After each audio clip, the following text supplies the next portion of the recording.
everyone, welcome to Junior Peacemakers at Home. Today we're actually going to make it a bit special and we're going to be filming somewhere else.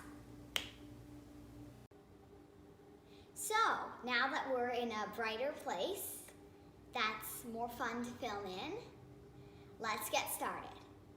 Today we're going to be reading a book called Violet the Pilot, and it's a book that has two lessons to learn. And you know what? I want the book right now. Oh, there it is. Okay, so now you can see the book. So this book is about a girl who makes flying machines, and the two main lessons, well, the first lesson is that sometimes people will bother you on the way to try to do something. So you'll find a few bumps on the road, but after all of that, you will try your best to achieve your goals. And the second main point of this book is that sometimes when you're trying to do something, it gets messed up and you end up doing something else, but that other thing is still good too.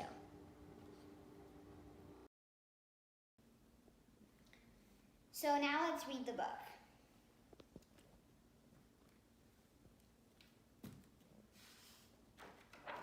Violet the Pilot.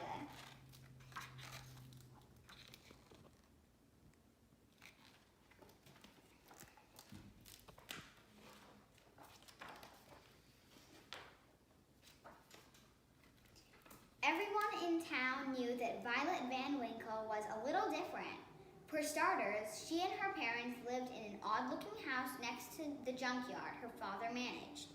And while other girls were playing with dolls and tea sets, Violet played with monkey wrenches and needle-nose pliers.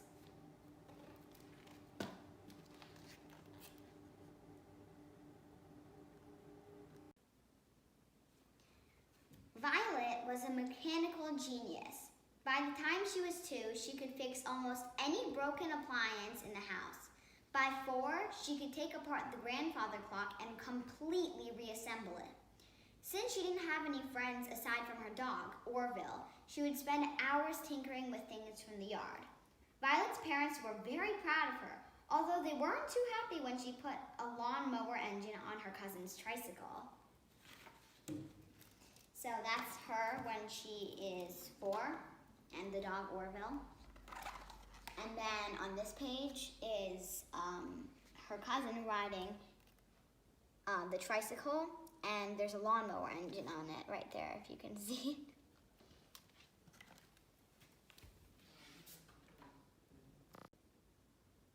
The older she got, the more interesting Violet's creations became. Around the time she turned 8, she was building elaborate machines from scratch. And not just any old machines.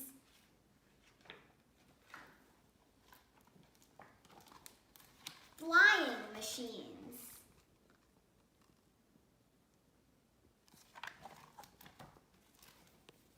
Her parents couldn't believe their eyes when they saw Violet zoom by for the first time. They were a little worried in the beginning, but they quickly saw that she was a pretty good pilot. "Careful not to hit the house," Violet's father would yell, "and put on a sweater," her mom would add. Violet used anything she could find in the junkyard to make her wonderful contraptions. There was the tub bubbler, and the bicycopter, and the rocket can,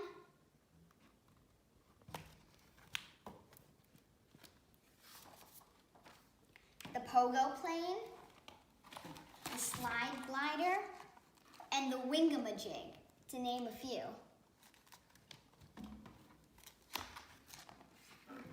Violet's engineering was pretty sound. The only real hazards were tall trees, piles of junk in the yard, and bugs in her teeth.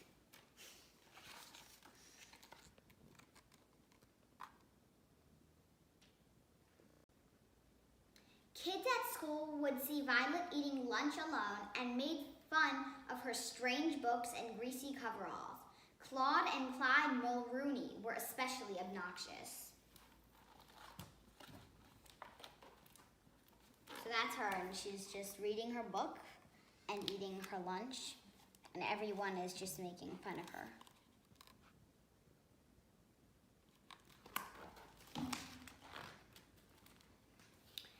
Then one day, Violet noticed a poster in the drugstore window. Air Show, October 20th, it read. That's only 2 weeks away, Violet thought. Can kids fly in the show? Is homemade aircraft allowed? That night, Violet sat in her room thinking about the air show. She knew it would be a good feeling if one of her planes won a prize. And maybe then the kids at school would be nice to her. Violet pictured exactly where she would hang the blue ribbon. So if you see it right there, it really pops out in the picture. Best in show, that's the blue ribbon. And that's the other picture in the drugstore window.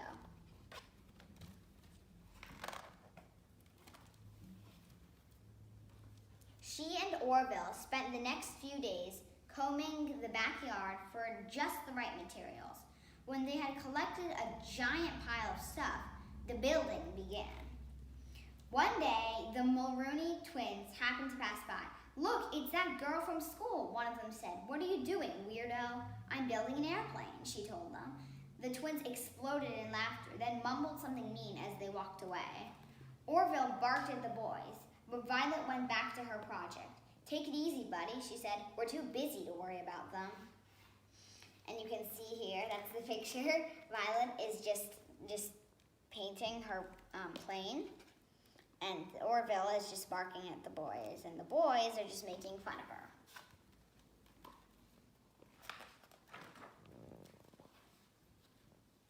Finally, after days of hard work, Violet had finished her flying machine. She named the magnificent new craft the Hornet. Wait till the people in the grandstand see me flying this, Violet said to Orville. And Orville is a very smart dog, so he's apparently taking pictures of Violet with a camera. I wish a dog could do that in real life. That would be helpful. The test flight was a success, and then this picture is very funny. So first thing is they go, and then they turn upside down, so then Orville falls out. And then they go here, and Orville is still falling, and they catch him. And Violet catches him. And then you can see the, what is it called? The gas? Steam? Something like that. I don't know.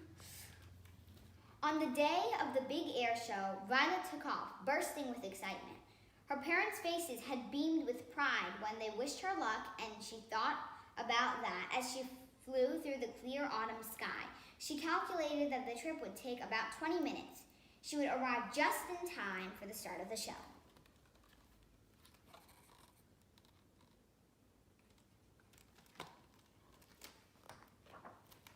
Suddenly, something caught Violet's eye. In the river below, a group of people were waving frantically. Violet lowered her altitude to get a better look. A troop of Boy Scouts had run into trouble while canoeing. Violet knew she had to help. Fast. So you can see them there in the river or lake or whatever it is. And then that's Violet, and she is riding the Hornet. And that is Orville.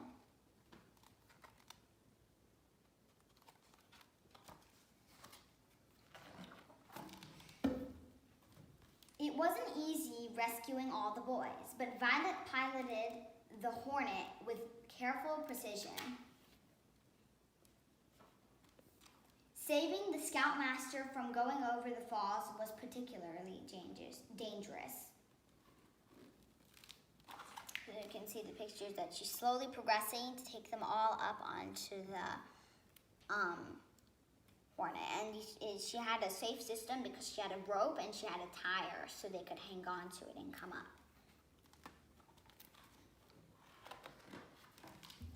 Violet dropped off the grateful Scouts at the hospital. Then she checked her watch. 3:30, she said to Orville sadly. We've missed the air show. She turned her plane toward home and sighed. It was a miserable feeling.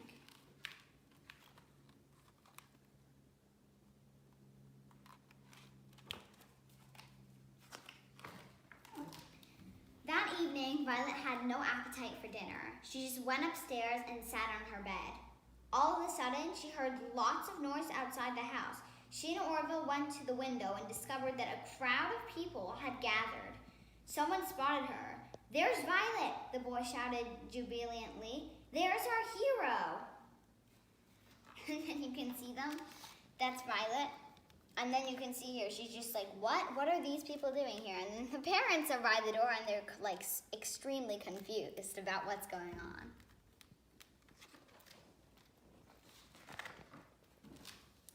The Van Winkle stepped outside, squinting from all the flash bulbs that were popping. The press, the mayor, the fire, and the police chiefs, even kids and teachers from school, had all learned of the rescue that day and had come to praise her.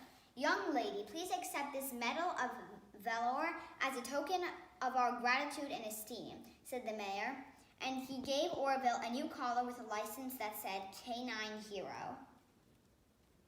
So you can see her there. And then Orville is happy about his medal too, and he's so smart to even know that that was his prize. What a smart dog. From that day on, Violet's parents let her fly whatever she wanted, but her mom still made her wear a sweater. So that's the end of the book. So if you look at the start of the book, there is one thing here, and she's reading a magazine called Popular Science Monthly over there. So now when you go to the last page of the book, this is a guy reading the Popular Science Monthly, and she's on the cover. And that's her outside, and that guy who's reading the magazine with her in it is also seeing her outside of the airplane. And that's the end of the book. Thank you so much for watching this video. I hope everyone stays safe and healthy. Bye!